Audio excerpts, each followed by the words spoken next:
for the first time ever, I can say with a lot of confidence that I believe the College Football Playoff Committee finally got it right with their initial playoff rankings. They got Ohio State at number one.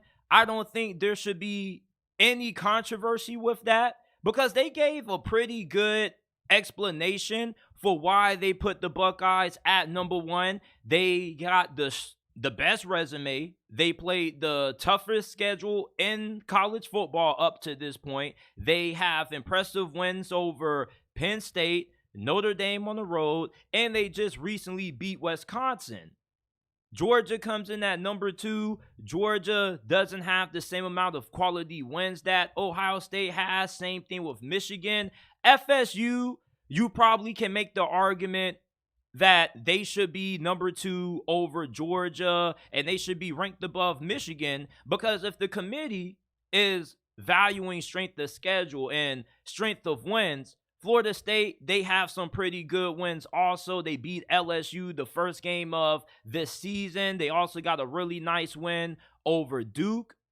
I think that they probably could be bumped up a little bit higher. I don't really have too many complaints about the first college football playoff rankings of this year. Ohio State, they may not be the best team in college football right now based on performance. Kyle McCord obviously really isn't that great, but they got a great defense. They got Marvin Harrison Jr., Maserati Marv.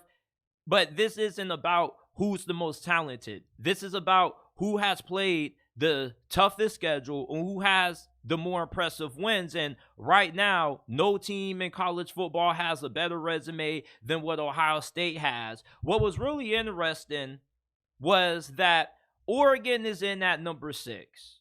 And I think that Oregon possibly is going to find a way to get into the college football playoffs if they're able to win out. I think, along with Kurt Herbstreit, who also reiterated this sentiment, that Oregon is the scariest team in college football at this moment. They're playing really good defense. Their offense has been lights out all year long. I don't think Washington wants to see Oregon in a rematch in the Pac-12 championship game, because I think that that game, with the way that the Huskies have played the last 2 weeks against Arizona State and Stanford, it will be incredibly one-sided.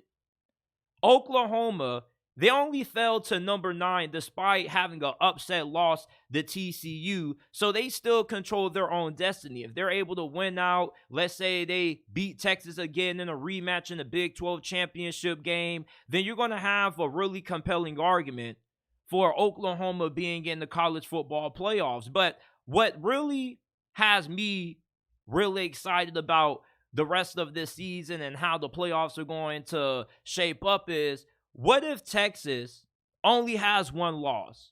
They will have a win against Alabama on the road in Tuscaloosa. They'll have an impressive win over Kansas State. And let's just assume they beat Oklahoma in a rematch in the Big 12 championship game.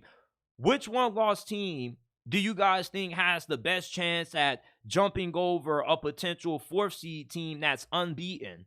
FSU, they don't really have that strong of a schedule for the remainder of this year. Their best games that they probably have left is probably Louisville and Miami.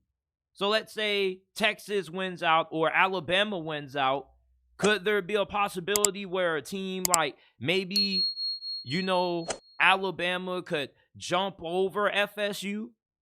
Or maybe Michigan with one loss, or a one-loss Ohio State team gets left out? I really want to know what's going to happen if we have a situation where this is a one-loss team that has a better resume and a better strength of schedule versus a team that's undefeated but doesn't have the same quality of schedule or the same quality of wins. Because this year's committee, because it changes every single year, really values playing good teams and having quality wins. That's why Ohio State is number 1. If we're doing this based on a talent standpoint, we probably will have Georgia or Michigan at either number 1 or number 2, and then Ohio State probably will be 3 or 4, but this is based on resume. And right now, no team in college football has a better resume than what the Buckeyes have.